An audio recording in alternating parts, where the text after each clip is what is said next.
ready to go. Are you getting the mic? Yeah. Plugged in? It's all set up. It's recording. Okay.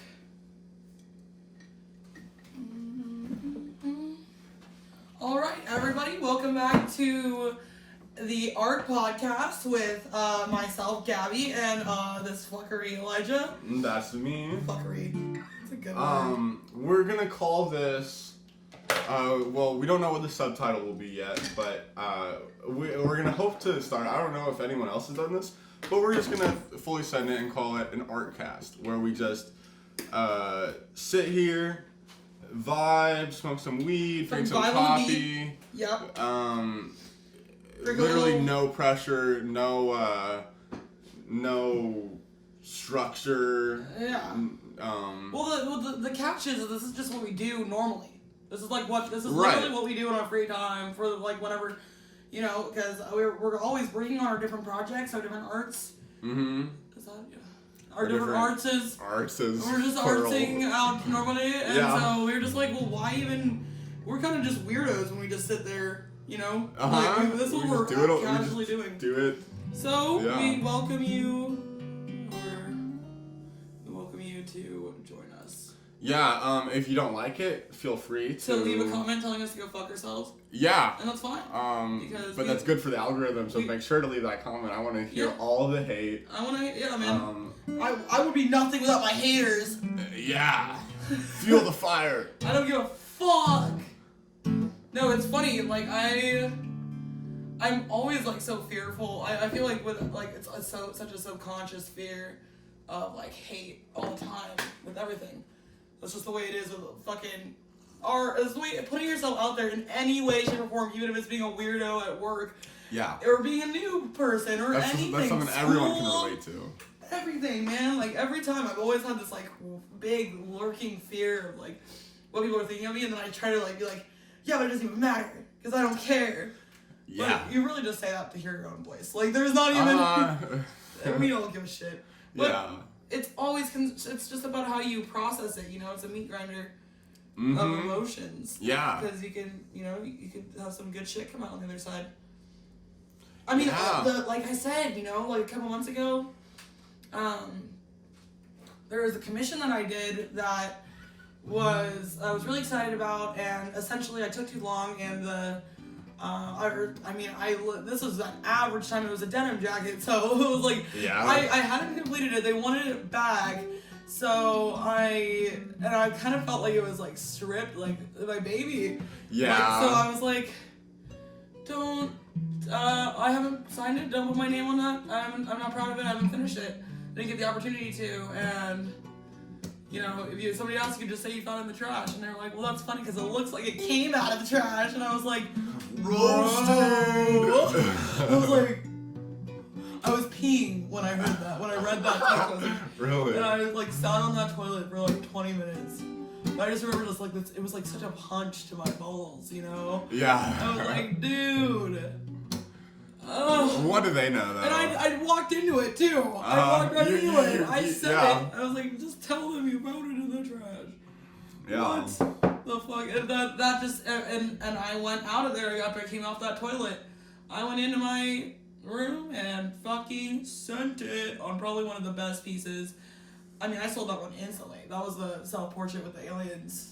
Oh yeah, that one was so cool. And I've been sitting on that canvas for forever. Mm-hmm. So it was just a lurking presence, and it wasn't at all it was, having a canvas sit there is it's just somebody staring at you all the time. This half-assed Yeah, that's so interesting. bitch, And I've got so much shit in the works. I've got so much shit. This bitch was sitting here for fucking how long? This is the GERD. And this was just sitting here for oh man, you got it for me at the thrift store. So, that was a while ago. Yeah, and I was just send it. I was like, Elijah, you need to come, we need to go, we need to get all of these in one sitting. I wanted all of them, and and this cost $4, and then I couldn't get the bag off, so I couldn't take out the inside because I like the frame. The inside, the piece that was on the inside was just a print of a bowl of fruit. It wasn't even a painting. Yeah. It was a print. And somebody fucking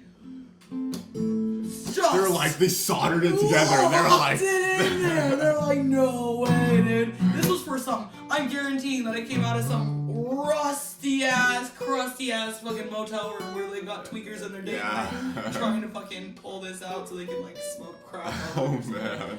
So they were like, fuck no, not today, bitch. And I just was like, and so then because of that, I just gave up on it for like this whole summer. But, and then I was like, I just, you know, and this is so early on. I'm so excited with where this is gonna go. So. We'll see. Yeah, we'll see where it goes. We'll see. But it's so interesting how like getting called out will like bring out. Yeah. It reminds me. It wasn't very long ago. It was only like a few months ago. I got a text from the first ever like actual cover band I joined. I found this lady on Craigslist. Oh. I was actually on the community section on Craigslist looking for dachshunds, and what is that? It's like a wiener dog. Oh yeah. Yeah. So I was looking just to see what they had, and I saw this post. It was. She said she was a singer. She was looking for a guitarist, and I was like, "Whoa, cool! Let's just see where this takes me." I auditioned, and it went well. We did our first gig, and it was at this really like. It was out by the beach in Vernonia, and it was called August Fest, and it was this.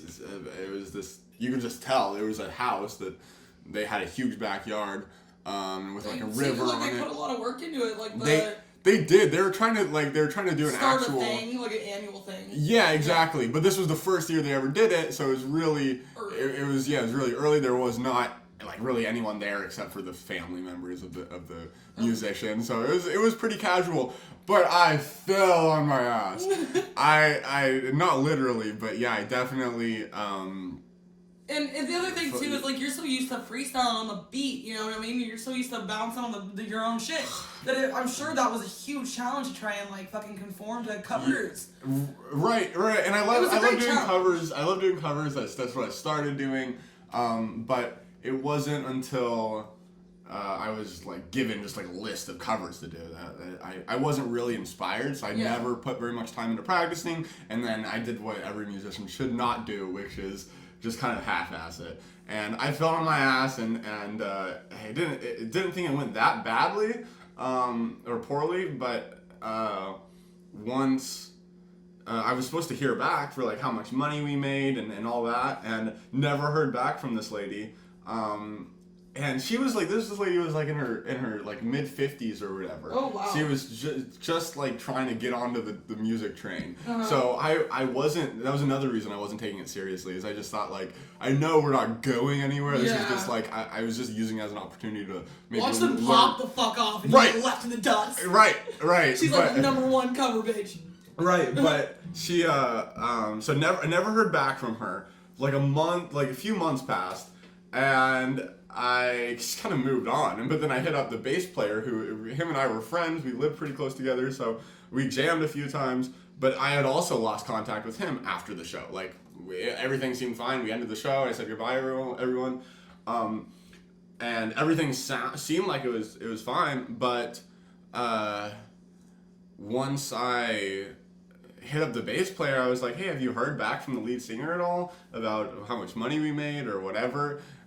He was like, oh, I wish I had the text, but he was like, it started out, I instantly knew from the first word, he was like, look, man. And he was like, he was like, we're trying out like what do you say, like a jazz, like fusion something, and we just figured we don't need another guitarist in the mix, is what he said, because we already had a really good lead guitarist. He was phenomenal. He taught guitar for a long time. Oh, wow. He could do everything I could do, and then way more. So I do not. And I'm sure, like, I'm not surprised. How do you feel about like being next to him as like the other guitarist? Like, I felt like I was learning. I didn't.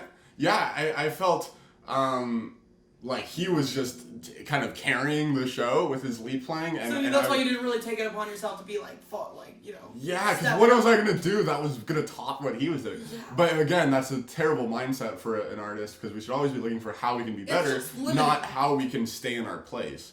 Totally. But I mean, it was that one thing I was telling you, or that situation I was telling you about, I was in a bit of a creative plateau at that time.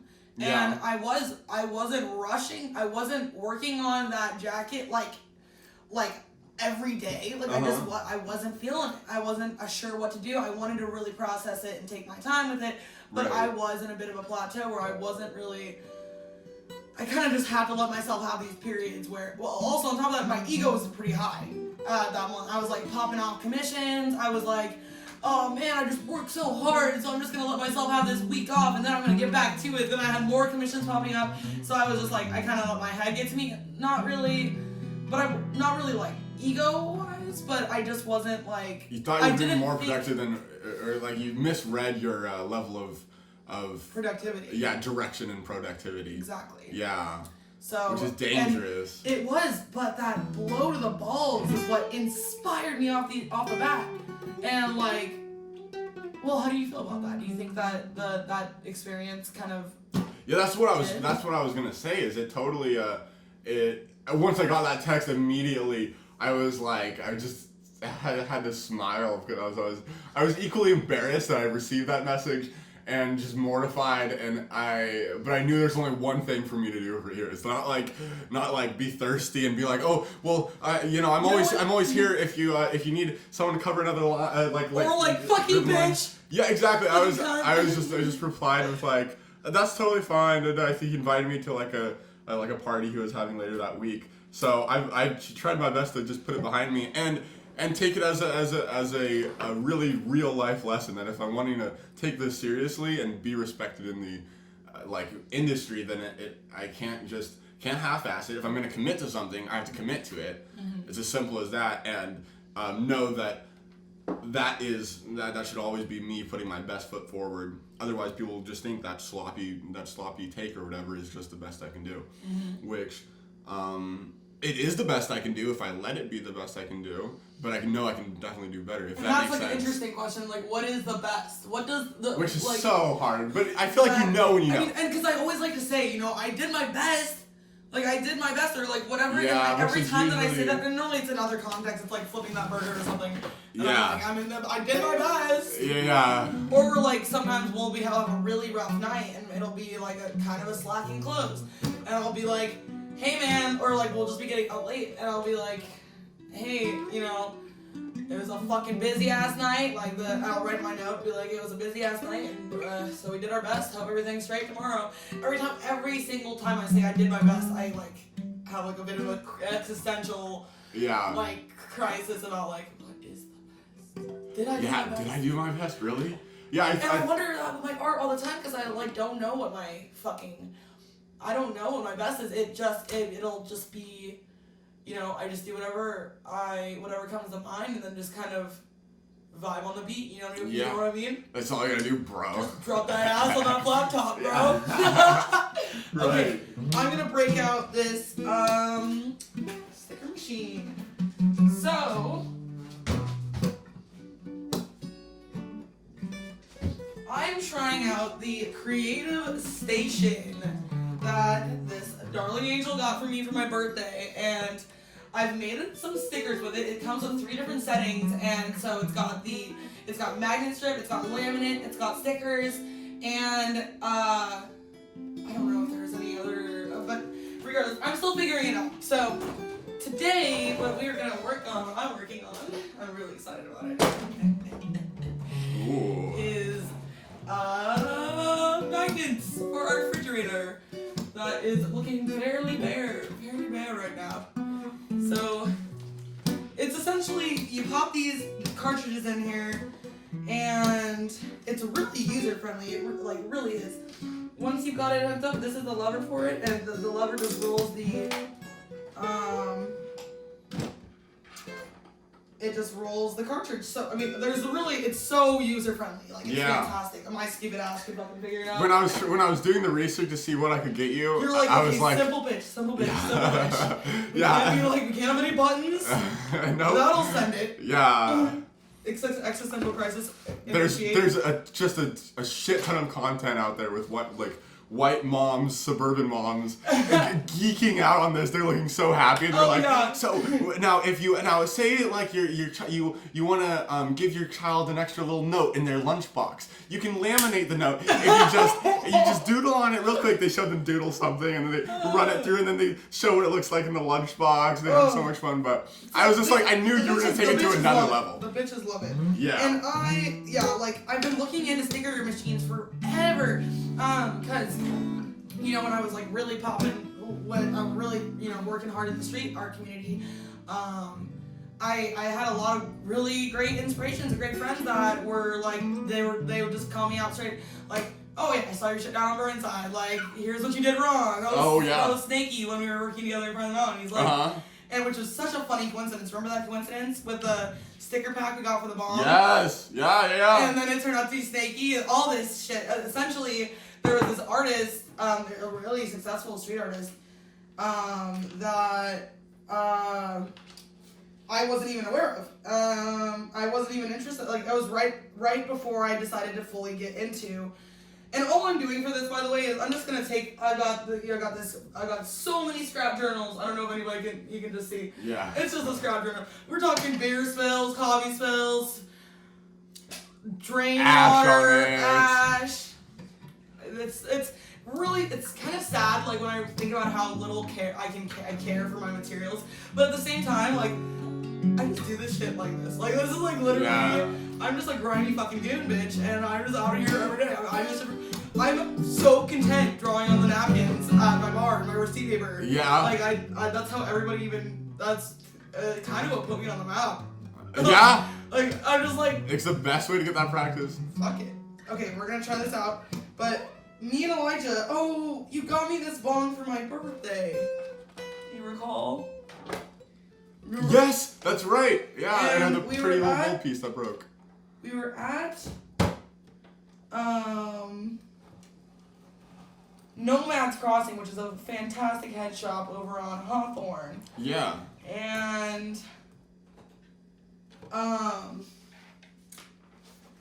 I was like, fuck, let's get a fucking sticker pack to put on this bitch. Of course, that bong lasted like 3 days, and my corner of my car art hit it. And bitches were flying. 3 days. So sad. So terrible. The bowl piece lasted a long time, though. We still have the bowl piece in rotation. Yeah. Jonathan. But, that's right. So I pulled this random sticker pack off the wall, and then stickered up the bong and posted it on social media. And one of my homies that's really, like, a huge fan of the street art community, he's been a great support to me, a supporter. He just shows massive love on everybody. That's a little bit more Cody's. Oh, is it? Yeah. Is that his name? Should we be swiping it after each one? Yeah. I'm running over into your space now, huh? Oh, yeah, no, you're good. I forgot about this. Well, I'm pretty sure I can just cut it with scissors. Yeah, you totally could. But there we go. Just like that, dude.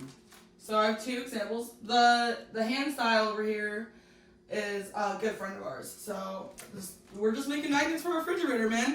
Just making it happen. Fuck it. This other thing. Okay, fantastic. So I'm gonna close a little lid, and I'm gonna just see how this fucking works. But anyhow, long story short. Eric tagged Snaky in it, and I had just had a working interview at the first restaurant that I ever worked on the line at, and he'd seen me. He followed me back like after the shout out, and he saw me and was like, "Hey, did you get that job for the mountain? I saw you." And I was like, "Whoa, cool." And yeah, I just got told that day that I was getting that job, so we wound up working together, and we were still friends. And I still think we're friends to this day. I think he went back to Hawaii, but I don't know what's going on with that. Crazy, but, yeah. Stupid little story. No, yeah. I always wish I got to meet him, but he definitely made some cool fucking art. He was a nice guy. He was a really fun guy. Yeah. Fun guy. Mushrooms. Most people try them are. Okay, so that's dope. There's this. Now I'm thinking I'm gonna have to get the laminate off of it. I wonder. It'd peel off from the back or the front. Oh. No, it's just done. Bro, it's done. Slap it on there. Oh, Hold on. Wait, we're gonna get another camera going on so we can throw that in the video. How do you do this? This is crazy. So I know this shit. This fucking piece of shit, bitch. At least I got a phone again. I always think I like not having a phone more than I actually do. Yeah. Cool. Shit, good save. Okay. Hold on. Shout out to the homie fucking Cody on this shit, right? Yeah, slap it on that bitch. Oh wait, let me get this edge right here. Get that edge up. Alright, so this is the first sticker, the first magnet that we made for our fridge. Fuck yeah, I want to see it slap, dude. Yeah!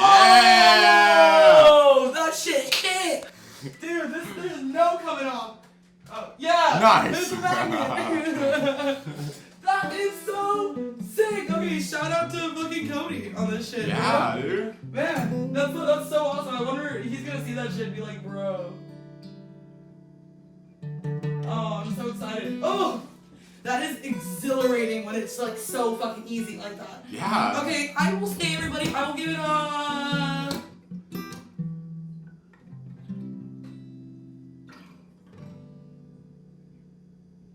9. 9 out of what? 9.8 out of 9.8 out of 33.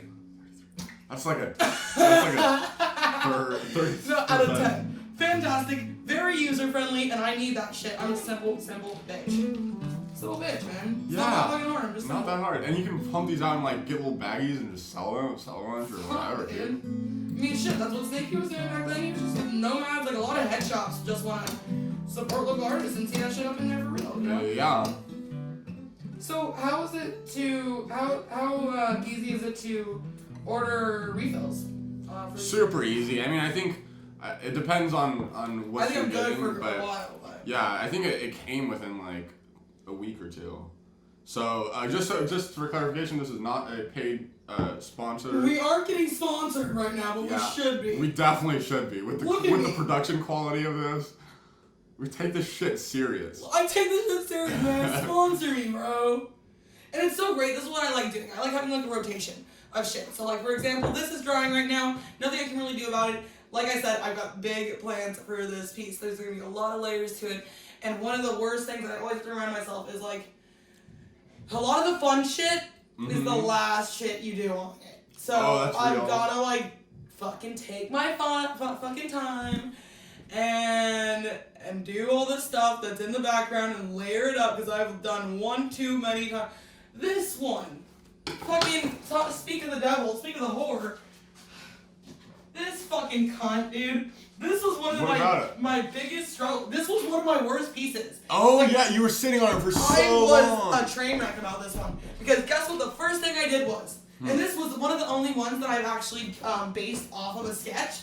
I, with intent, did the sketch, and I was like, I'm going to turn this into a canvas. So you can see it real quick. Move your glass.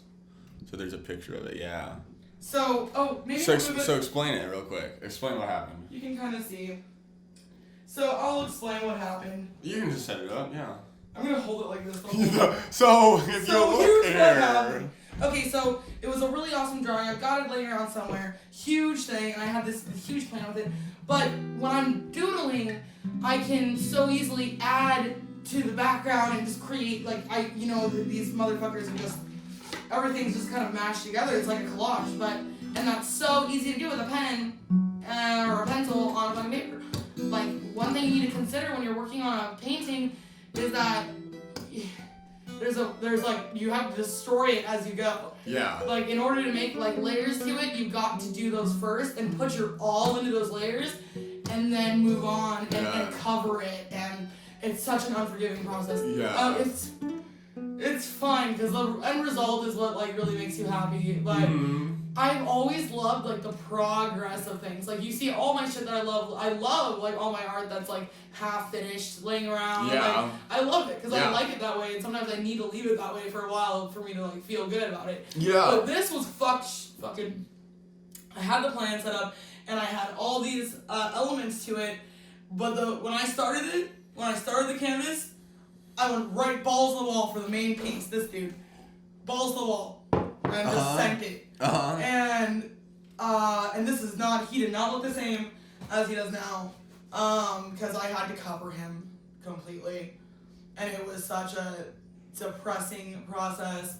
Because you had to start with these back layers, right? Yeah, I had to go back. I had to go, like, if you don't start with this, if you don't start with the background, like I've been doing here, don't start with it and forgive yourself for covering it up as you go, you're gonna regret it. Yeah. I learned that the hard way. Yeah. That's the hard... But now my dick's hard for it, so everything's fine. Exactly. Shit, dude, you gotta fall down and fucking in order to get back up. Like, Very like true. Such a simple Why? Yeah. This is so exciting. The fact that it's laminated. Yeah, it's all set up, dude. Ooh, I'm sick. I'm fucking sick, bro. I'm curious. Okay, this might sound ignorant, but I don't know if it would fuck with it, but I would love to get a sticker on one of my humbuckers. I don't know if that, like, one of my pickups on my electric guitar. Like, you know, those silver... I can make a tiny... Yeah, but I don't know, it might fuck with the sound because it's covering up. Possibly. I don't know, but I was thinking about that. I was also thinking about maybe a sticker. Yeah, you can just make a sticker. Right. But it's such a, like, it's almost damning to put a sticker on it. Right. On that. But, I mean, I'm the one that fucking painted all over it, so... Yeah, no, you're not done with it. Also, I came up with this good idea. It's not a super good idea. I'm sure it's been done before. Don't say you got a good idea. And then back out like that. Well, I back out the idea that I came up with it. But I can remove my pick guard on the Les Paul, and you could totally paint on the pick guard. The thing right here. Yeah. So, that would be so dope. And it's just like, it's straightforward. There's no like weird, it's not a weird material, it's just plastic. Second year in a row of a Christmas gift, correct? Third year. You did that 2 years ago, the first thing. Dirty bitch. What do you mean? So lazy. I love it. When I dropped off my guitar at the guitar shop to get it all fucked with, I was getting so much fucking love on it. And actually, one of the main employees who I've been like coming back to for a while, I want to think that we're friends, but we're probably not. He's just trying to sell me shit. With everybody I Yeah. But he actually told me, he said, after I brought my Les Paul in and he saw it, he went out and bought the same Gibson Tribute. It's a good one. It's a great guitar. One. Yeah. And he said he's gonna play the same Bigsby B7 tremolo on it and everything. He's gonna try to mod it out, but it's kind of cool that I inspired him. Hopefully. Hey Elijah, I think you guys are friends. Yeah. Okay. Good. I'm fine with that. Right yeah. But that's pretty crazy. He went out and bought like $1,000 guitar just because, whatever. It was inspired from me accordingly. Ooh, I found a guitar shop locally. Yeah. Where? I want to tell you where it is. Why? That's sus. I've got ideas about it. Sus, okay. I'm gonna be hell sus about this. I always have to do that, dude. Anytime I'm thinking about anything that I should keep secret, I have to say You have it. to say it. I have Just to today, we went to where's the bar at? Right there. Just today, we went to the fucking, You got fucking Yellow jacked Mellow. What's it called? Yellow Elijah, Mellow? tell me, are you gonna want this sticker or magnet? Whoa! I have many of those drawings. So cool. It's like one of the easiest ones for me. The same way I draw my portraits in like 1 second is the same way I draw you. I don't want it to be ruined. That's the only thing. Yeah, you draw on me a lot, but. I mean. Except you did it. You did it. It's always such a thing with stickers. Because it's like once you stick it to something, like sometimes you will never. Because I'll stick shit to my books or something, and then my books get all hella fucked up and shit or whatever. But it's always such a hard decision on where to put a sticker. I almost want to immortalize it with a magnet just to do it. Yeah. I love it. I feel like it would go good on my case, but yeah, I'd be worried that it would just deteriorate over time. You should do a portrait of you on your guitar, huh? Portrait of me on my guitar? Mm-hmm. Like I can do it very easily, like around on the side. Whoa, or like maybe on the bottom. This time I have to figure out which way you hold it. Because remember I did it like completely upside down last time when I did the back of it? Right. Because I didn't know. I hold it. Playing with my right hand. Yeah, that would be really fucking cool. I'm sure you would not disappoint me with that. Well, I'm actually excited to be doing something with this. This book has lasted me fucking years. Damn, probably stop the fucking video. Cut it! Cut! What was that? It's Anthony. Hey. Okay, so that was my good friend Anthony. We go back. He was literally Did you start it back up? Yeah, it's back up. He was my first best friend. My first friend, really. We met in 6th grade. He goes back a long ways. I was actually we met in orchestra, and I played the keyboard terribly, and he played the bass. So we were both like hooked up to the amps, the only amps in the orchestra. So we were always back to back, and he would fuck with my keyboard all the time. But somehow we hated each other for the longest time, and somehow we just became really good friends. Probably because neither of us had any friends, so it worked out that way. But so crazy. I feel like I hated everybody that I'm friends with before I. No, yeah. That sounds a little dramatic. I feel like I always romanticize people. A lot of the people in my life, when I first meet them, I'm like, oh, wow, they're just flawless, and just like, wow, it's so cool, and I just look up to them until I get to know them better, and then I'm like, oh, they've got all this baggage. Ugh. But that's people. That's people. I mean, really. shit. That's people. But yeah, let's see. He's been a real one though. I'm so proud of what he's done with his life. This motherfucker actually does his shit. He'll say he's gonna do something, and he fucking does it every time. He doesn't even. Dude, shit. It's so crazy. He's an adult. He's an adult. He's our age, but I just went over. He had a birthday party, and he invited me over to it. And I was thinking, whatever. I was thinking it was a party, and I went over there, and he's living with his girlfriend, so it's a lot like they're married. I mean, they have the same relationship. She's really cool. She goes back a long ways. Apparently, they've been dating off and on for a long time, but it was so whack. So I went over there and caught up with him. That's the first time I saw him since he came back from the military. Right. And his demeanor has changed a lot. He acts a lot more mature. Doesn't play video games anymore, which is one of the things we bonded over. Seriously, he was a back in the day. Yeah, but I got over there and he offered me one of those 24-ounce Rogues, those big boy Rogue bottles. Oh wow! And I was like, oh, okay. And so I started terrible. sipping on it. They're terrible. Oh, it's so foamy. Rogue sucks. And those tall boys, you gotta be careful with. I only stick to those for my ciders generally with the tall bottles. Yeah. No, I ended up. Just, you're drinking them on for 4 hours. Yeah, so exactly. And it's yeah, exactly. That's what happened. I ended up probably drinking too much, but it was weird. So we all opened up Rogues and cheers or whatever, and then immediately, we started playing pool, which was something I've never really played in context, in whatever, in any formal setting. Fun. But it is a lot of fun. But while we were doing it, I was like, okay, this is definitely new. It was a lot of fun. And then we started opening up ciders. It's all he had a mini fridge stocked with ciders. He's doing everything he's just an adult. He's a grown man. He has his whole life set up. It seems like he's doing this shit for real. Yeah. He's got a whole mini fridge in the garage filled with ciders. And so I started. With ciders? Yeah. Bless that man. Yeah. That's awesome. Yeah, it's everything so he does. Crazy because Tony was such an interesting character growing up. He was just so. He could be really mean, but you wouldn't really understand that he was. He was just kind of. Right, but he had a one-track mind about Call of Duty. Not even Call of Duty, for fucking it was Minecraft. We played with Halo all the time. But yeah, he was. But I just never really for some reason always.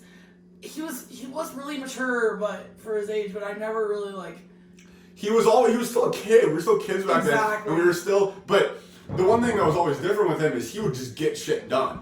And anything he put his mind to, he would pretty much always succeed at it. He would fuck. I'm gonna ask you as we're doing this, sorry. Yeah. I'm gonna just show you, and you can tell me which side. Unless I already know which side I'm working on. Okay. This side or this side. And sticker or magnet. I gotta say the other side. The simple. I really like that. It's yeah. kind of a simple, fun little self-portrait that I did a little while ago. Yeah, and the other one's busier, but yeah, I like that. And right, I like but busy isn't necessarily. Uh-huh. And magnet? Yeah. Okay. I'm gonna refine it so that we're not wasting. I'm not wasting any of my strip or wasting any of the magnet strip. So, because I just realized when I cut that last one out that there's a lot of scraps of just real magnet and laminate that I don't want to waste. So. Nice. So watch out for what I already figured out to do with the stickers side was cut them out before and then piece it together so it's so that like it's all pure slabs like when I pull it out. Yeah. And then I can cut those out again. So it's like just there's a lot of cutting which is tedious but also necessary. Right. Totally chill. Yeah. Which is something to get used to. I mean, you're gonna be doing a lot of it if you're distributing your own art. Yeah, man. But I mean, it was so weird. So then after pool, we started opening up ciders. I started opening up ciders, so I was getting kind of like anxious. And we started playing poker. Whoa! And we switched from pool to poker. And as we were playing poker, I have no fucking idea how to play poker. I was just getting more and more drunk because I was just up in my head the whole time thinking like, whoa, he's an adult. He's an adult. Like we grew up together, and now I'm going over to his house, and he's living like an adult. Like just posted up. He's completely comfortable. He's in a routine. He's got a girl. He's living his best life. But it just had me like thinking about my life and like he kind of flexed on us. He grew up and actually flexed on us. Yeah, he did. Especially because his upbringing was his own struggle, definitely. Yeah, he doesn't have the excuse. He doesn't have any single like. He has a million excuses. Oh yeah, he never uses them though. He just never uses them. Yeah, that's the. But it's like he didn't have anything given to him at all. Not at all. At 16 he left his mom's place, and his mom was a character, but he left his mom's place, went to a Job Corps, and got like certified and stayed there for like as long as he could. Got certified in truck driving, CDL and welding and a bunch of other crazy shit. Which is such a great. I mean, fuck, dude. Which is only like that's all he does. We need to put Job Corps on the same standard that we put even a high school education. And same with GEDs. A lot of these kids that I know. I mean, even one of my friends was on heroin and needed to get out of town and went to Job Corps. And detox there. Came back out with he's been firefighting, man. Whoa, no shit. He was one of the sand plugs back in the day. He was one of the what plugs? He was the sand plugs. One of the sand plugs. Yeah. And I watched him progressively. You know, we were all on Zans like then, codeine and all that shit, and then progressively heroin's like the next fucking thing. Yeah, so, definitely. And I remember, every time when they offer you, so they're like, oh, I'm not even selling Zans anymore. When I'm selling black, that's like, come on, man. But honestly, I've seen this shit. It's good that we got the message that how quickly those things transfer over. Oh yeah. Like if you're not a fucking suburban mom, that's pretty much the direction you're going. If you are a suburban mom, you are just gonna be you're gonna just start overusing Xanax. Or whatever. Exactly. The second you start with Xanax, then you're already on your way out to someplace you don't want to go. Exactly. I don't even understand why suburban moms get the fucking. Okay, this is so exciting. This one's my favorite, and it's the most exciting by far. Yeah. This is what motherfucker. That's so cool. How you do this? Poop time. My journal. Just show us the camera. Okay, this is one of my favorite people in the entire world. Drew this little thing in my sketchbook like about a year ago. Yeah. And so cool, he's just so he's under the radar. He does not even flex the shit at all. Yeah. And that's what made me be like, bitch, shut up. That's something. And it's the same with musicians. Like there's a shit ton of musicians out there just like low key about it. Like I've worked like in the kitchen. They're all over kitchens. They're over everywhere. Where they're just like, they've already produced their own music, they're out there, it's on Spotify, but just like, they don't talk about it. They don't talk about it. But yeah. Same with a lot of musicians I know, they just don't even. They don't flex it. And also just like, you've been doing this shit for so long that you're done trying to flex it, because it's just like, what are you, you're just waiting for something to happen with it, really. You're just gonna. But they don't even flex it. Yeah. You know. But because you lose that, I feel like that inspiration to go somewhere with it. Okay, hold on, I gotta come up with something.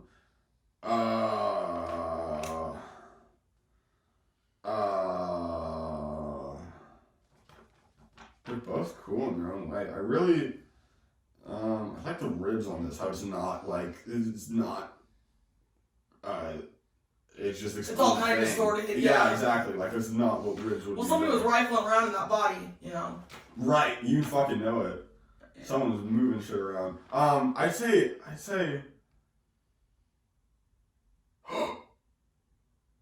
Oh, this has my Facebook password, my old Facebook password. Oh, really? I literally wrote down Jedi Mind Tricks Radio. Oh my god, I forgot about that. We were sitting. We were listening, yeah. And we were listening. I was just like, I gotta come up with another Facebook. And I was just like, okay, yeah, this song. Is it still active? I had to change it because I forgot what it was. I literally changed it like a few days ago. Oh my god. Funny as fuck. Oh my god! I think I was looking up Michi Darko Radio. I tried Michi Darko. I tried a few different. You remembered that it was like one of the radios. Yeah. Oh my gosh! Well, hey I feel like that one. Now we've been exposed. And what is else? Transit Center, Board, 350, Macadamia. Oh, this was my commute all the way to a Fury. Oh yeah. I remember this. They were up in your room at Jojo's. Yeah, crazy. But that's so fucking beautiful seeing people just, you know, grow in their own way and like all these individual talents that are just, oh my gosh, like it is mind-boggling how skilled everybody has something, you know? Yeah, dude. And then a lot of people are just unaware like of it. Either unaware that they got the skill or ability. Because they just got stuck in the matrix too early, or they're they don't really see any future for themselves in it, which is just crazy. Because like, why would you invest so much time and then decide it's time to lose it? It's time to lose inspiration. That's the hard part. Because I get that you can be, I totally understand that you can get... Beautiful fucking weed, Elijah. Oh, yeah. It tasted good. It looked so pretty while I lit it on fire. Yeah. We were just talking about poor fucking weed. Poor fucking weed. You fucking pick that shit apart, shove it in some metal grinder. Imagine the last thing you see is like... You got these triple chins down here. Then you're racing. Then here goes the lid. Then you're like... Oh, fighting it a little bit. Yeah, exactly. Gotta really get in there. Yeah. Get down. Get in my little piece of leg off. Exactly. They go to the worst death. And then you get ash on you, spit on the floor. I don't want to talk shit about. I feel bad when I pick a flower off the ground. Because I feel like I just took away its whole life. But you only pick the prettiest flowers. What was that quote too? That's one of those existential funny Karen quotes. They're like, they only pick the prettiest flowers. The prettiest flowers dies first because it's picked first. Because it's so pretty. Yeah, what's that in correlation to? Why is that a quote? I see you with that. What? The necklace. Oh, you know. You know. I'm gonna steal that back. Yeah, well, you weren't fucking using it, allegedly. Gosh darn it. Yeah, you give a dog a bone. And what do? They hang it on their abandoned car for like 7 months. It was not the abandoned. You give a dog a bone. And then they hang the bone on the car. For 7 months. 7 months. I want that fucking raccoon back too, son of a bitch. The raccoon. Dog, I'm gonna transfer all that shit in my new car, but also I'm like in this in-between phase where you don't want to set everything up with the PT. Yeah, but I think I'm going. I don't know. Okay, so I've got a Subaru Outback that's just the love of my life. Mm-hmm. You know, she's been there for so long. We just understand each other. But I've poured so much money. Let's talk. Yeah, you neglected her. I've neglected her, but I've also poured so much money into her. Yeah. Like I went on a road trip to Nevada, and it's when I did my first big YouTube attempted YouTube video where I got a bunch of different clips everywhere. It was really fun. Fantastic, by the way. Look that shit up. Just like Elijah Keelhorn. So you'll see. I showed everybody this shit. I make things fucking spastic. It's just ridiculous. But when I got into so this is I've come to the conclusion that Las Vegas is a cursed place. I'm sure I'm not the only person who's come to that conclusion. That time, dude, that trip was just hell. Like when I flew out there and met him in Vegas. He drove 16 hours. What you made it like? You made it drag out over like. Yeah, I went down to the national forest and stayed at different places and got different scenes and stuff. It was a lot of fun. But as soon as I got into Vegas, my car broke down. And it was just Gabby and I.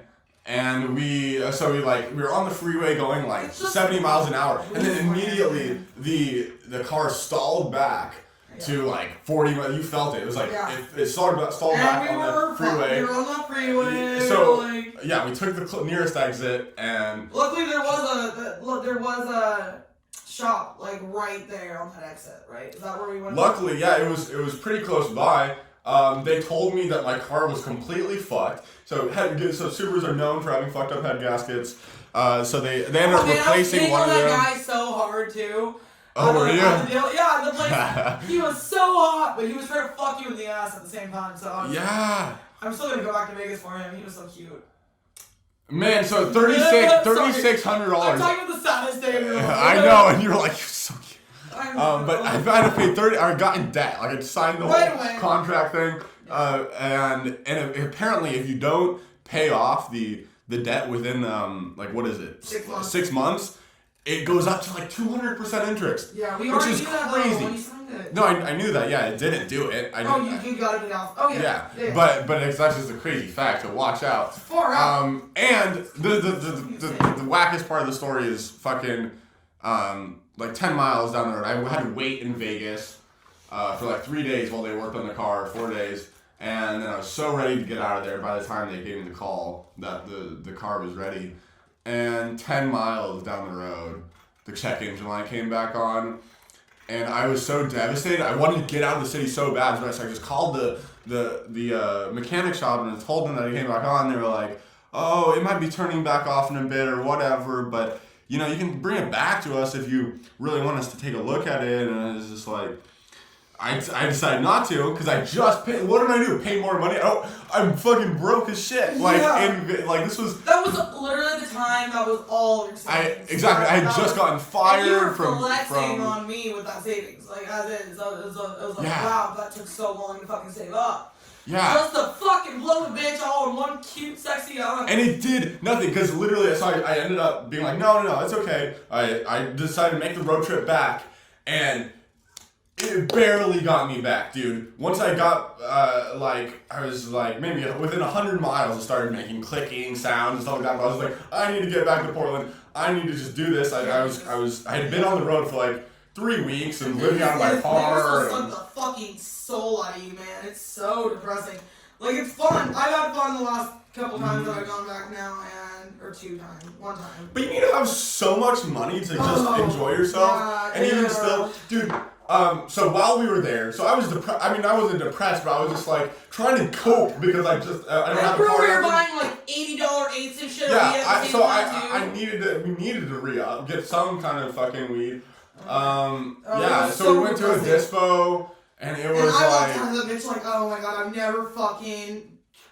I've never, when I was a minor, I've never been got that bad. This is how I used to sell weed to people I didn't like.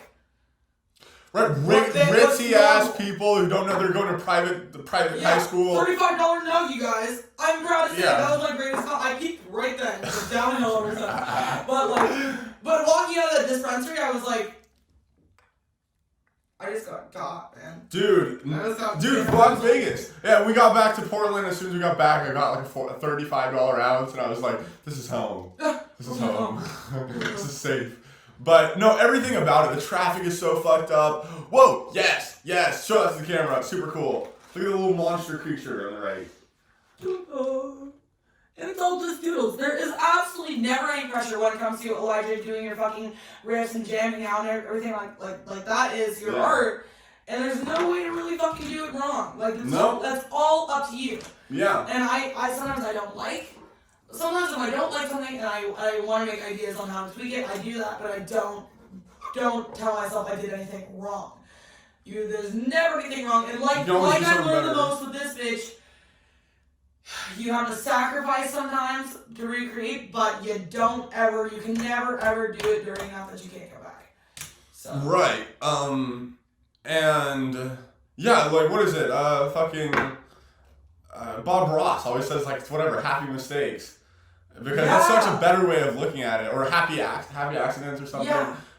Because you can be like, oh, I did something wrong, and get that initial like hit of like not fear, but like or just like shame or whatever. Yeah. Or you could be like, wow, cool, an opportunity to do better, or this is it's really cool. The idea that it's a positive thing to be able to address your art and notice where you can do better, because anyone can be a blind artist where they just like I just like record stuff and put it out, and then I'm just like I'm always peaking, I'm constantly peaking, but why is no one liking what I'm doing? Because I know I'm peaking, but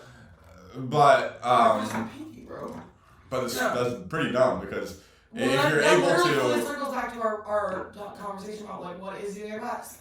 Doing your best is continuing to challenge yourself and grow. Like, exactly. You'll always, if you're living a good life, you'll always be trying to be doing your best, because you're never gonna do the best. Like there is no, you can't come to the point where you've done that's why I feel so weird when I say I did my best. Right. No. And I don't even like did, because it's a past tense. Yeah. Like, it has been done. The best is in the past. I'm going to do better. Like somehow that's really depressing to say, but it's also if you're able to sit with it for a long enough time, it's kind of not inspiring, but you can see where the potential is and stuff, and get excited by it.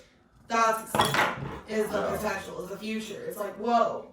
Mm-hmm. My God, if I had a penny for every time that I thought like I was just right in the moment, and I was like, well, I'm never going to forget this. I'm never going to move on from this, or I'm never going to. There's so many what's the word? Not totalitarian. Totalitarian government. Just one-minded conclusions that I came to that I said. Yeah. This is going to be forever. Or whatever. And it's so small.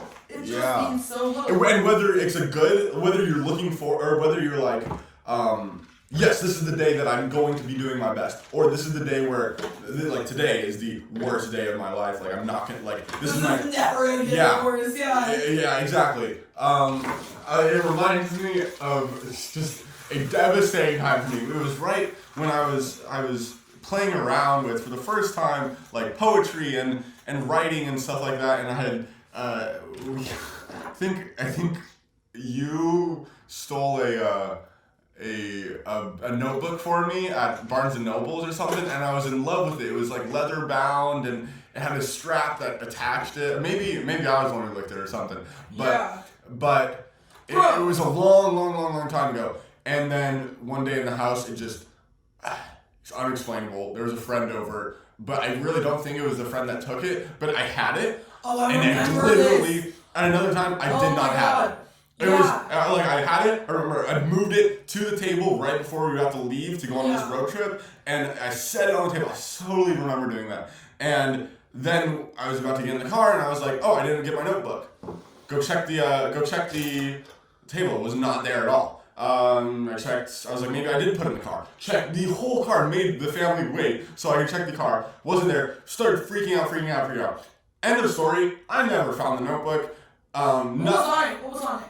It was the first completed song I did. I hadn't been working on it a lot, but it was the first time I ever gotten so dedicated and inspired I couldn't go to sleep. And I was just writing and trying to rethink things. And it was that first time where I was inspired that way. So I thought that was like the start of my music, of my like creation and stuff like that. But that was the first journal I lost it. I got my second journal. It was another one. I actually stole this one from Barnes and Noble. Yeah, that's the thing I learned when I stole, because we were boasting, guys. We weren't any kind of whatever. Yeah. We were good kids. We were just trying to. We condoned it it by telling ourselves we were sticking it to the man because it was only corporate companies. Right. Never ever stole from one of our people. Never ever stole from a friend. Right. Exactly. Anything that somebody actually like worked for, which is hard because it's like the poor children in Asia are the ones working for. They're the ones like they have to keep up with demand.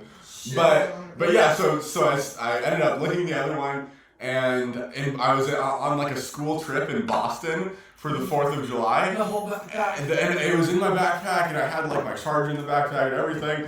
I got up as soon as the fireworks hit. Apparently this is a thing, but people will just go to these crowded areas and then just hit the licks, and they know as soon as the fireworks hit that everyone's up, that their attention. It's such a good idea. Like if your whole idea is to fuck people over. I don't feel like it's a new idea. I think it's definitely not. It's been done. Yeah, probably at all kinds of like anything historical or anything just like that captivates people.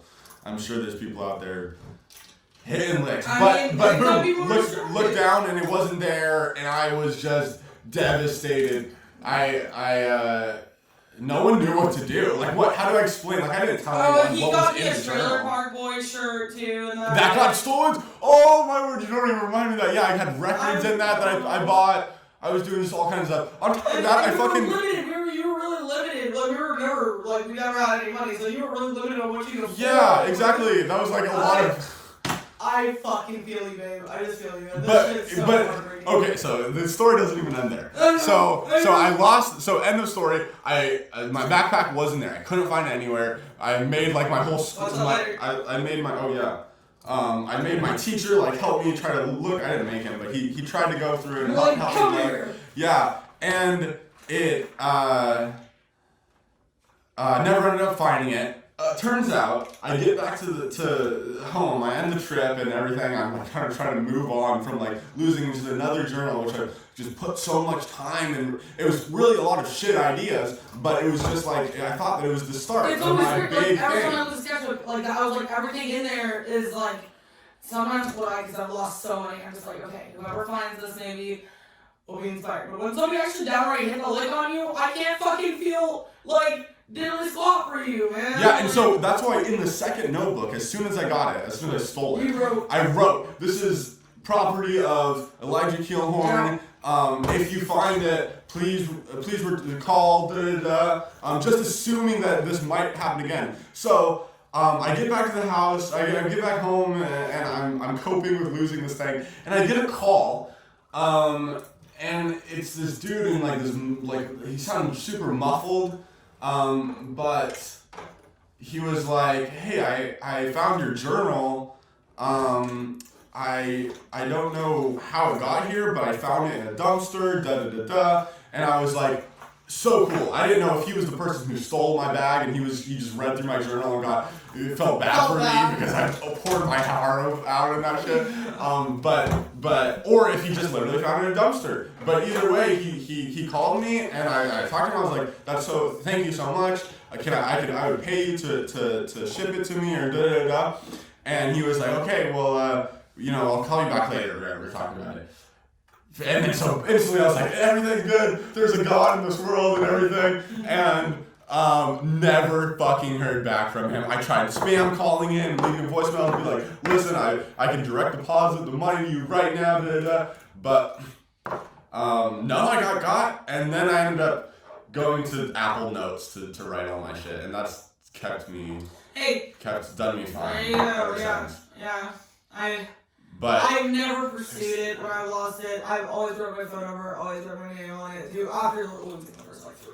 Like journals or notebooks and whatnot. Yeah, and never ever heard back. I forgot about that, man. That was a whole fucking thing. It was a whole fucking thing, dude. Oh, and I just thought like looking back on it, so I had just left like my dad's place and I was there was so much up in the air back then. There was that was like, and you know that feeling. That's what we were talking about, where it's like, wow, just that utter defeat. Yeah. You know. And you're like, where do I like? There is no other place. But and now he was with a bunch of what was this? Was that PAA? Where was that? Where was what? That you went to. Yeah, that was with the PAA. Yeah. Yeah, and so you were with a bunch of weirdos that, I mean, fuck, in my opinion. They were, I mean, a lot of them were, there's some cool kids there, but, a lot of them were just, like, really judgmental. That's just how kids are. School is. Absolutely. Fuck school.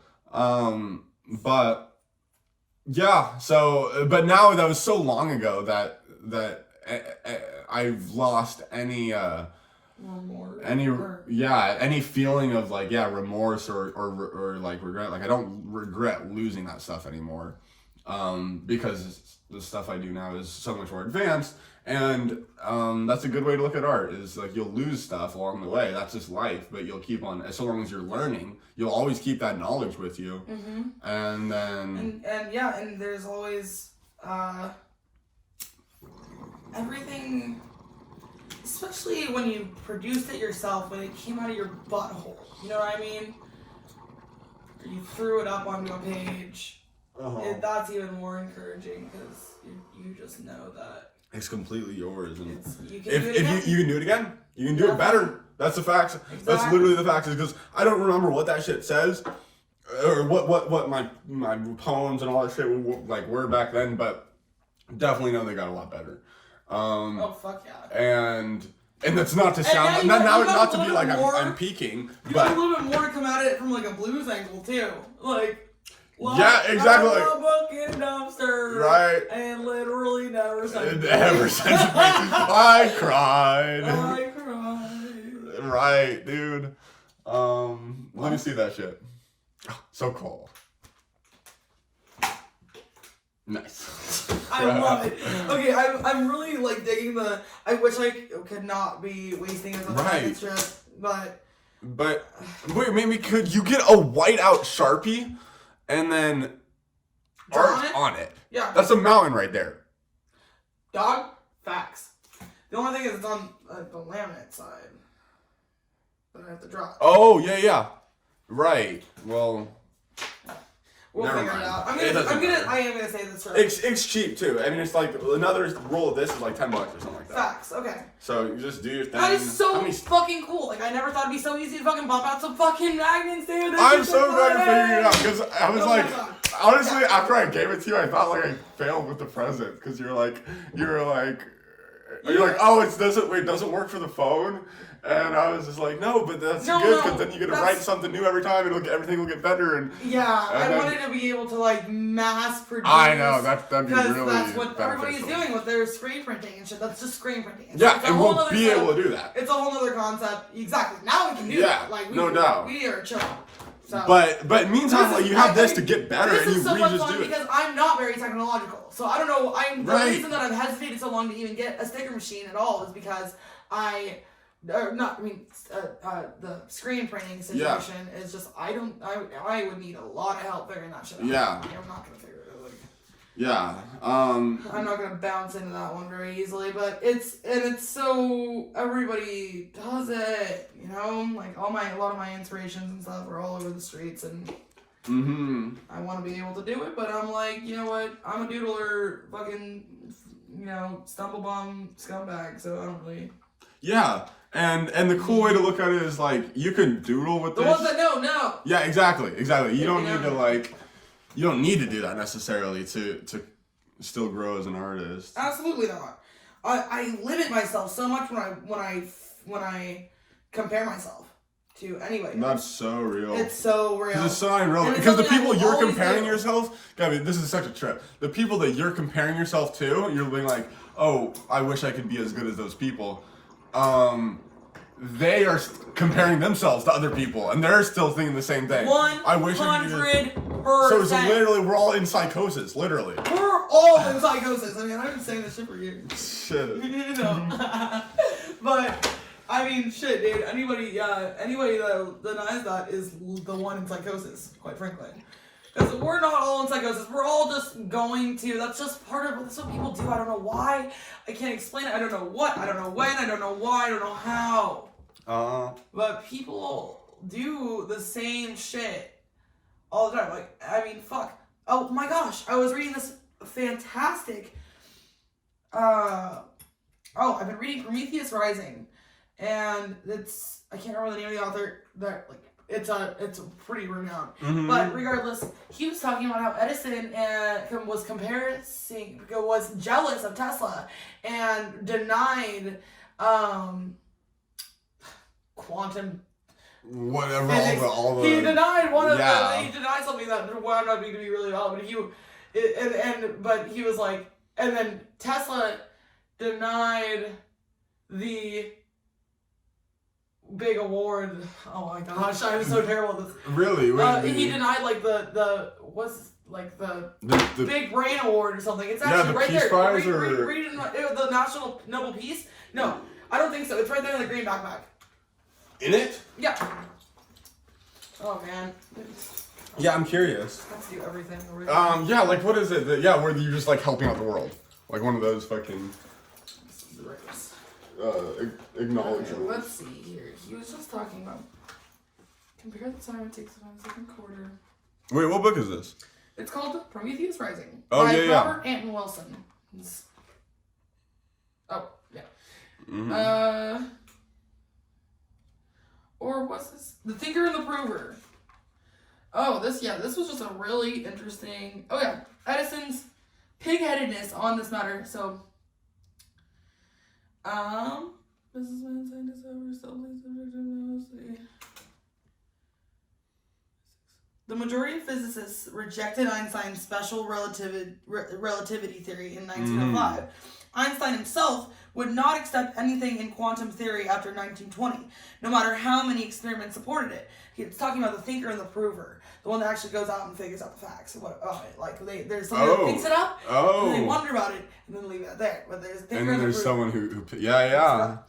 And another interesting point they made is that there was a period of time where there was proof on both ends of two completely contrasting opinions, and there was proof and tests proving it. So there was a lot of shit. That one also was brought up in the Butchering Art that I was reading by I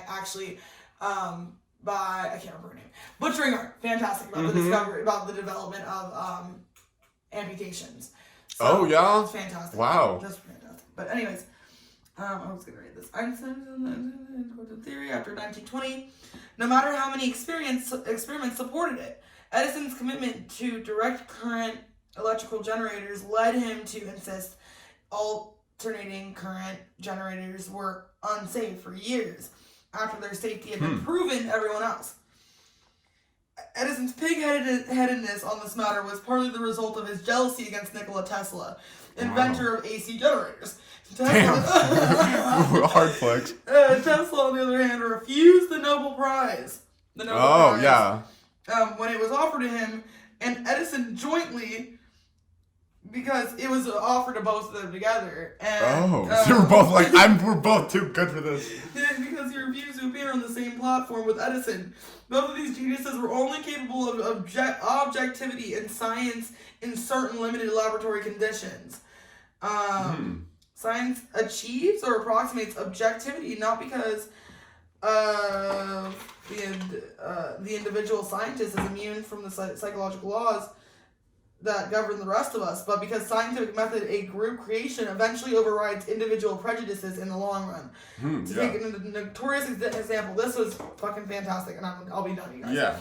To take a notorious example from the 1960s, there was a point when 3 research groups had proven that LSD causes chromosome damage, while 3 other groups had proven that LSD has no effects on the chromosomes. In each case, the prover had proved what the thinker thought. Right now, there are in physics 7 experiments that confirm a very controversial concept known as Bell's theorem, and 2 experiments that refute Bell's theorem. In the area of extrasensory perception, the results are uniform after more than a century.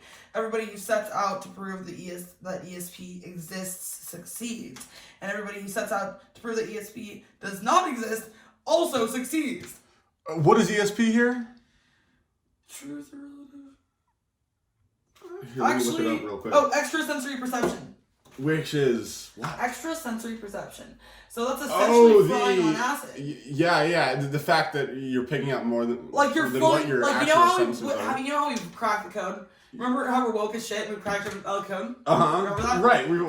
Facts. That's what we do. You know about that? Yeah. So, they've proven that we haven't, and they've also proved that we have. Yeah. Okay. So, It says extrasensory perception, or ESP, also called sixth sense. Okay, sixth sense. Yeah. See the brain? See the third eye? Like, that's us. See, there's just a bro, and he's just like... literally bursting. Yeah. So that's what they try to do with it. Okay. And they wanted... There was people... Wait, how did they prove that ESP does exist? That's what I'm curious of. Elijah, the same way we proved it. I mean, we know it's true because we live the ESP life. But how do you think they were experimenting on LSD? So there's other people out here with ESP? We're not unique? Well, there's different levels and tiers. We're definitely at the top. We're definitely coming into a little bit more of an area where it's, you gotta, some things come to some of us that don't come to others, and we just gotta be okay with the fact that we've literally peaked. It's nowhere but up, because we'll never stop, we're perpetually peaking. Yeah. And some bros are like, bro had a bad trip. That was definitely some bad acid. No, you weren't ready for it, dude. Your eyes are closed Your eyes. to the truth. Exactly. That's what I've always said. There's no such thing as a bad trip.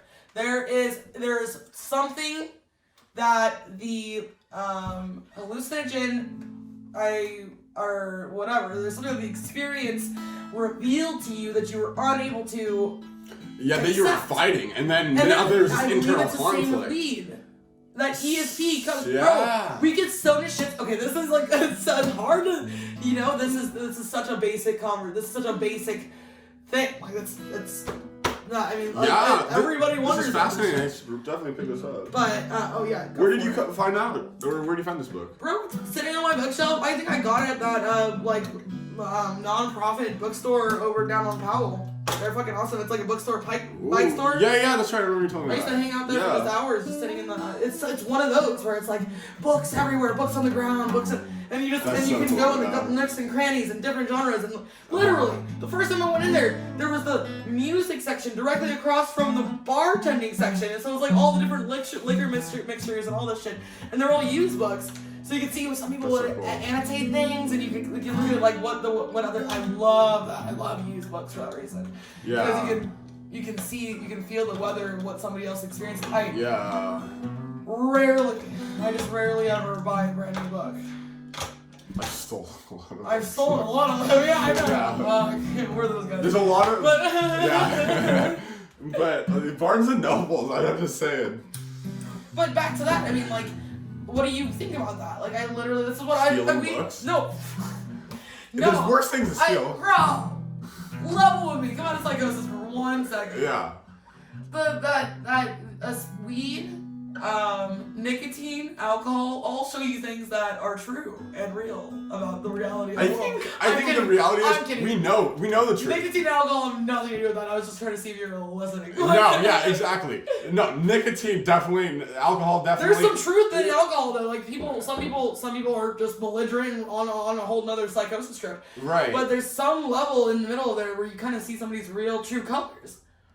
Yeah, exactly. And the fact of the matter is that's inside you at all times. Yeah. Whatever you're going to maybe possibly figure out in your trip or when you're drunk, it's not like as big of a revolution really as you think it is, because you already knew it. I mean, you might have realized, or I suppose you couldn't figure something out, just while you're frying. But a lot of times it is like it was inside you anyways. You just needed it was just waiting to come out, kind of. Slither out somehow. Yeah. And your guard goes down. So you'll be talking about this, and then you're like, oh. I feel like the difference with weed and mushrooms and acid is the film, the lens that goes over your eyes. It's different than the way that alcohol treats you, because alcohol, it lets your guard down, then it takes advantage of you. Yeah. It sends you on a trip. It tries to. That's a gin. This is a whole thing. Like a gin does. Who is that? Walking around town trying to fight the pavement. You know what I mean? Because I'm busy all the time when I'm blacked out. Yeah. I'm staying busy. I'm getting shit done. I'm always like, I'll always wake up in bed, like, shoes on, fanny pack attached to me, and I'm like, on the outside of all my covers, and I'm like, what? Where am I bed? What were you doing? Where am I bed? I obviously was on the move, like, some shit was going on. It's like, I wonder if I got, like, some kind of, like, fucking, like, not superhero character, but, like, some kind of, like, really productive, like, alter ego that, like, just runs dude, around. I'm thinking about the Wallace and Gromit, the were-rabbit, where Gromit, Gromit? Well, Gromit's Wallace. Yeah. Really? Yeah. So Wallace would just, I gotta look this up. We're at this point in this. We're at this point and we're smoking right now. We need facts. But yeah, where he would wake up as the were-rabbit or whatever, in the middle of the night, and then go wreak a bunch of havoc, and then wake up back in his bed with footprints everywhere, and no one knows the mystery. Yeah. That was so fun. Remember when we went and saw that one, Xryon? Did we? Yeah, in the theater. Really? Yep. He was just visiting. I don't even know how to spell Gromit. Gromit. Yeah, Gromit. Or E.T. Fuck, now I know. Yeah, it's I.T. Yeah. So Gromit. Gromit's the beagle, so Wallace. I didn't even know that the dog was a beagle, but what a fascinating show. A beagle? It says right here, Gromit is a beagle who is Wallace's pet dog. What the and fuck? best friend. Is this like a grown-up of Charlie Brown? Like a grown-up? Do you think Wallace and Gromit are Charlie Brown? Whoa! Yeah. Bro, is Snoopy a fucking beagle though? Fuck. Snoopy? What kind of dog is Snoopy? What? Yeah, now we need. Okay, we're deep enough in this fucking rabbit hole. What kind of dog is Snoopy? Snoopy Brown. This is so interesting. I look up what kind. I've never looked up what kind of dog is anything. Scooby-Doo! And already it thinks, it's not asking what kind of salt should I use on my whatever. It's already saying what kind of dog is Scooby-Doo, what kind of dog is Gromit. It's the algorithms. And all I looked up is who is Gromit. Yeah. That's so fucking weird. Who is Gromit? Okay, so what kind of dog is Snoopy? So fucking weird. I need to get off Google or something like that. It's too much. I know the algorithm. Doopy's a Snoopy's a beagle too. Yeah. Okay, so I'm talking two bald little scrawny motherfuckers. Yeah. Except and I think it checks out age-wise. No, I think Wallace and Gromit was around at the same time Charlie Brown was. No. Time-wise. Whoa. Yeah. Okay. One more thing. When was Wallace and Gromit produced, and when was? Charlie Brown was like in the older. 70s or something. I mean, fuck that. There's this one cunt, who's that one cunt that was obsessed with Charlie Brown and actually met the, October 5th, 2005. 2005 was Wallace and Gromit. Yeah, that's what it says. So they very well. And then let's look up real quick. No. Here's the episodes from 1995. That's a movie. That's a movie. Oh, that's the. But that is the were-rabbit movie. Yeah. Come full circle. Full circle. So, anyways, yeah, acid makes you woke, and weed makes you woke, and alcohol makes you were-rabbit. Yeah. Facts. We just broke it down. So, hope you guys were wondering about all that, because now you'll never have to wonder no more. Right. No more. Exactly. The code's been cracked. Code's been cracked. And crack is that. But, I mean, seriously. So extraterrestrial sensory provisions. Yeah. How do we get onto the Wallace and Gromit thing? We were talking about were-rabbit. We were talking about were-rabbit. Fuck. Alcohol makes me a were-rabbit. Like, we're talking about drugs or relationship. True, there is some truth that comes out. I mean, I feel like in like a lot of toxic relationships and stuff, I saw alcohol bring out this ugly side that was very like it wasn't who they were normally, but it was almost like another personality that they were so comfortable with that it was like two people. It's like I might as well be dating two people. And this other one is that it doesn't make up for the other type thing. So which is I think why I have such a copacetic relationship with weed. Because it doesn't really do that. Well, I put weed on more of a higher plane, along with acid and shrooms, because weed has. We'll be sitting there. Well, like I was saying, person, but then you just go on it. But but it's the lens. Like you kind of look at everything through a more of an interesting perspective of just watching videos. You ask questions that you didn't normally want to ask. Yeah. Or you wonder about things, you think about things so much more, intensely. Yeah, intensely. Like you're just like, and sometimes you wind up staring at the fucking microwave for 3 hours, exactly. and that's fucking fine. Yeah. Because oftentimes when you're zoned out, there's like a lot more going on. Oh yeah, in your head. Yeah. Yeah, I'll be. I might look like I'm like, just. Yeah. Yeah. But it's funny, you know. It's really that's an interesting point. How things have been proven. Things get proven. Yeah. But those certain circumstances, and I just love that how the whole thing that started this whole conversation was how Edison compared himself to Tesla. Right. And how he dismissed something that was very valid, the AC generator. I mean, he wound up producing the AC generator. Mm-hmm. But the way that he was so quick to dismiss it based on this this concept that had no science backing it. You know what I mean? Yeah. So, he was dismissing science just for his ego. Yeah.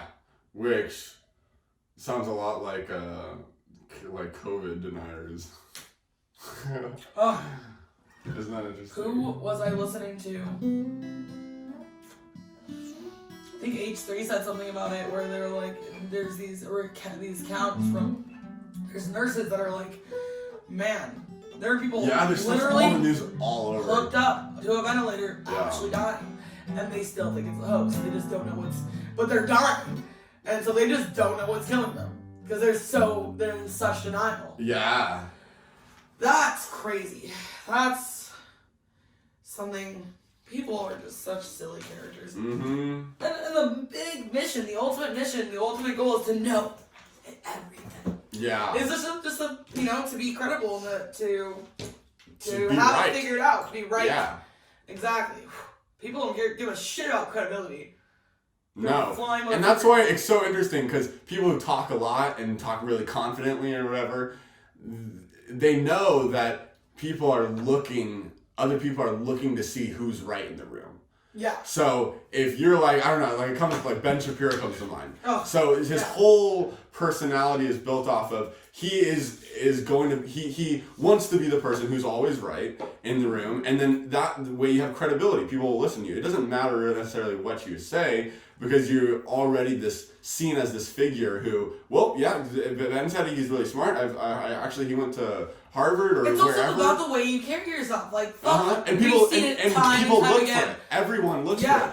If I'm looking to act like I'm smart, I'll look to the person who seems like they know. In fact, there's a lot of people I know that are just insanely smart, that just are really quiet. Exactly. Reserved. That's the whole paradox. That's why. There's also some very credible and very, very intelligent people that are loud. Real smoking and out there too. Yeah. So crazy. I know everything. Yeah. Butt plug. I still I have the remix of WAP. Like his remix. Oh, Ben? Ben doing it. Ben was a G with that bucket and a mop for this wet ass P-word. P-word. Bro, he did it. He memed himself and memed us all. He did. You won. You did win, Ben. You gotta give him that. He did won. He got a W. Yeah, I got a lot of views. So. Oh, he won. I literally have never seen somebody just win the meme. Oh, I've seen a lot of people win the memes. Yeah, right. They're just wow, God tier meme moment. God tier. Yeah. Because he just admitted to all of us that he doesn't know how to have sex with his wife. And you see the tweet he made too? I might send it to you or something. Where he was just my wife and I have been... No, he was my wife and I... something about how, are both understand that sex is not that important in a relationship anyways. And then, So, or it's not the whatever focal point of our relationship, or some way to pretty much say that they don't have a pretty good sex guys, life. I will say one thing, and for anonymity, I won't drop any names, but I dated one person that has been a fan of Ben Shapiro, and I will tell you one thing, that his mind say they correlate the opinion, like the political standpoints, and the sex life. Like they in fact I was for some reason like deluded enough to think that they didn't actually feel this way politically, but then hearing Ben Shapiro and then watching whose sides with that opinion, I was like, bro, this is so factual. This motherfucker would not eat pussy. Yeah. Like he had a fear of pussy. He did his best in the bedroom, and I always try to think like maybe it's not good right now, but maybe I need to like not care about that for like a couple months. That's what Ben's wife has been doing for like 10 years. Oh god, man, I'm gonna write her a letter. You'd be like, look, I'm here for you. I'm gonna send her a vibrator in the mail because that's what I had to do. You know she has plenty already. But that was man, what if she's just strolling the fuck at him? What do you mean? Like she's not 5 then? Like, wow, what if she's like, yeah, no, that doesn't exist. Well, how do you explain to your husband of 10 years that you've never been, or however long, 20 years, he's like in his 30s, but that you've never been turned on? Because he's like, honey, listen, there's this song I'm so confused by. I know you're a medical doctor. What does this mean? And she's like, I guess it's a syndrome. But then there's a sad possibility and a potential reality that she doesn't even know that that's possible. Wow. Ugh, we just opened a can of beans that will never be closed. That's going to be one of our subtitles. Ben's wife. Is Ben's wife actually ignorant to the fact that she can have an orgasm? Yeah. Like, you know what? Also, I mean. Can Ben's wife have an orgasm? Question mark. Depression and mental health really does affect that flow down there when it comes to WAP. Yeah. Waps. Having those wops. That weak ass penis. Like there's so many other things. I was so confused when this became. I was seeing WAP all over the fucking social media, and I was like, "What is this WAP?" I was like, "What is this?" I googled it. I knew googling would be a little too general because what I found was a wireless antenna projector. Google it. I mean, look at. I will Google right now. Oh. Yeah. Let's see if this works this time. Hey Google. I feel like I just go too hard. Hey Google. Psychosis. Wow. Definition.